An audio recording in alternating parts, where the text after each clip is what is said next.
here that Nikola, the manufacturer that we talked a lot about on this podcast about a year ago, and sure GM, neither of which are Italian, as far as I know, have just formed a partnership. GM has invested in Nikola. Yes. Now, and kind of hand holding the other hand too. So you'll get into those details. This is a smart really move, nice. I think, for GM. Oh, for sure. And it's for sure a smart move for Nikola because it gives them street cred. It's a major player that has invested in them, that has put their money where their mouth is, and backed them. Okay, so Nikola, as we know, really only has one consumer grade automobile. It's that truck, right? Is it the Badger? Is that right? Yes. And correct. It was electric, and then they had an electric hydrogen hybrid. Now, right. The majority of what Nikola is developing is on the hydrogen side, if I'm not mistaken. And I'm going to have to go back and listen to us in our podcast from a year ago to refresh my memory. But so fuel cells. Do not assume that GM is investing in another EV company like Ford did Rivian. This is a completely different niche, and that's why I think it's a smart move, because it positions GM to have a unique offering that no one else is going to have right away. That very well said, and I that's the first thing that when I read this article and I saw this pop up, I thought, wow, how, because we've been giving GM some hard time about some of their poor decisions. This is a good decision. So, you're talking about, it's a niche. I said niche, but you can say niche if you want. Right. I mean, but if you're going to quote me, industry, it's niche. It is. It's a niche.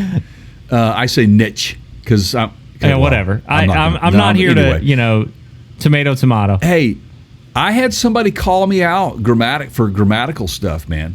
Hey, grammar cops. I'm sorry. So the deal reads like this, because this will get you going. They get a $2 billion equity stake in GM. Gets a $2 billion equity stake in Nikola. Okay, that's right. That's huge. It's huge. They get to engineer or assist in engineering. Really, they're going to use GM's development platform, and they're going to build the Nikola Badger, the fuel cell version and the all-electric, I think, in the GM facilities. Now, that Badger looks an awful lot like a Chevy Colorado or a, Canyon, it GMC does. Canyon. Yeah, and remember what I said. There's kind of a one hand holds the other here. Them getting in that segment, because we talked about this in previous concepts about their battery technology, that they're the Ultium battery technology that GM has been working on. What a better opportunity to really test the waters with this stuff. And this is, by the way, I'm getting this off of GM's corporate newsroom, so this is coming straight from the horse's mouth. Okay. General Motors expects to receive in excess of $4 billion of benefits between the equity value of the shares, contract manufacturing of the Badger, supply contracts for batteries and fuel cells, and EV credits retained over the life of the contract. Nikola anticipates saving over $4 billion in battery and powertrain costs over 10 years and over $1 billion in engineering and validation costs. Right, because Nikola has done the legwork of the actual technology, right, the fuel cells. General Motors knows how to build a vehicle, and put it together. And they've done some EV battery work on their own. So they're going to basically put all the brains in the same room, and they're going to speak to each other's strengths. Now, this is an important thing. I want to go back to why I think this is a smart move for both sides. You have to play your game, okay? Now, one of the things that we talked about on a previous podcast was Toyota playing their game and not jumping into the EV race. They're just doing hybrids right now in the United States, and we think that's ultimately going to tie into maybe a second, third generation EV, maybe solid state. I think GM is smarter to play their game and play to their strengths and not compete with Tesla. Okay? Yeah. This is not a direct Tesla competitor. No, it's not. It's, as you said, it's niche, and it is. And if I'm GM and we want to regain our lead in this industry as an innovator, you need a partnership like this. It breaks, it tears apart all that money you have to put in that you don't have for R&D when you've got somebody else over here already doing it. Then there's a trade-off because you've been doing, work on this technology for the batteries. So it helps those guys out. But what's most important about this particular segment of the market is we talked about this on previous podcasts, like most recently the last podcast, about the fact that there's such a shortage of long-haul drivers, those sorts of things. And see, this is where Nikola comes in as well, is because they've worked in that area of developing the big long trucks, haul, the heavy, the big trucks, and semi heavy trucks, yes. Fuel cells, powered. GM's smart. Yeah, you play your game. Really, you play really, your game. Yeah. So, does it make more sense, Jay, if I'm GM, right? Mm-hmm. And we've made fun of them for this. Do they go and try to create a Bronco competitor?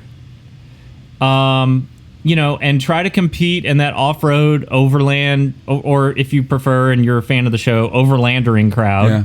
Or do you go your own direction and you go, no, we're going to work on fuel cells. We're going to work on, there will be another generation of alternate fuel, EV, whatever you want to call it, right? Solid-state batteries. Mm-hmm. Toyota kind of famously stopped making the FJ and got out of the off-road production for a while. Mm-hmm. They make the 4Runner, sure. But they said, we're going to play our game, and our game right now is not to be a direct competitor with Jeep, right? Yeah.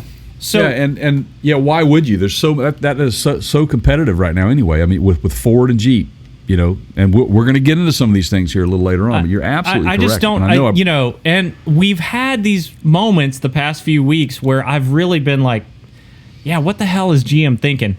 I'm going to say right now, this renews my this renews my faith in that organization because yeah. Well, I wonder, too. The CFO resigned. We talked about that in the last podcast. Yeah. She's out of here. She's out of there. August the 31st. She's gone. The GM, General Motors CFO. Yep. General Motors CFO. That's correct. So we were a little worried, what's going on over there. So now you have this news. I think it's a wise decision. And again, it positions them in a segment that nobody else is in. Why follow when you can lead? Play your game. And that's absolutely correct.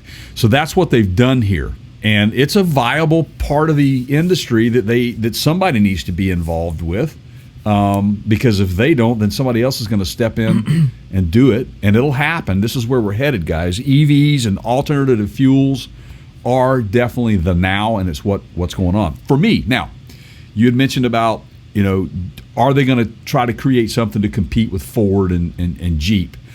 Me, in my eyes, I view GM as more of a they put their money into their luxury vehicles. Cadillac. They really, Cadillac and that sort of stuff. And when you get into their higher end pickup trucks that have these big, these huge packages on them and technology built into them, and those are luxury trucks. They're not really. Well, they are now. You put a diesel engine in them, and you're getting close to $100,000, new on the lot. Yeah, it's crazy, man, to see some of the transformation of the pickup truck, where it was all utilitarian, to where it's more than just a utilitarian vehicle. Now, we're going to prove that to you guys today with a couple of things, because some of the same technology that's going to be going into this particular vehicle, or is in this particular vehicle, is already being used in some of the Silverados and Sierras. Yeah. So, and we'll get into some of those details. So, but yeah, it's pretty. Yeah. One last thing deal. I'll add to that. They expect to enter production by the year end 2022. So now that production doesn't mean you can buy one at the end of 2022. It means they're going to start making them. So that would probably be a 2023 model year. I think so. Mm-hmm. So you're a couple years away from being able to buy one. Because right now, because me knowing, used to be, you remember this, Keith, used to be you could set your calendar, you could mark on the calendar when the new model now it's all over the map. Yeah. Now it's all over the map. I mean, they're putting 2021s out in January 2020. They learned their lesson with, remember that on television also when there was like 5 networks and it was like summer was nothing but reruns, right? The fall lineup. And then enter Netflix, and now all of a sudden it's like, oh, we're going to release some shows in the spring, and we're going to release some shows in the fall, and we're going to release some shows in the winter. And why not? Because people watch TV all year, not just in the fall. So, yeah, I mean... it's just... Yeah. So Netflix changed the game, by the way. So segment your do your trucks in the spring or whatever, and do your muscle cars in the summer, and play to your strengths and that vehicle strengths, and play your game. That's right. So there you go. That's I like that.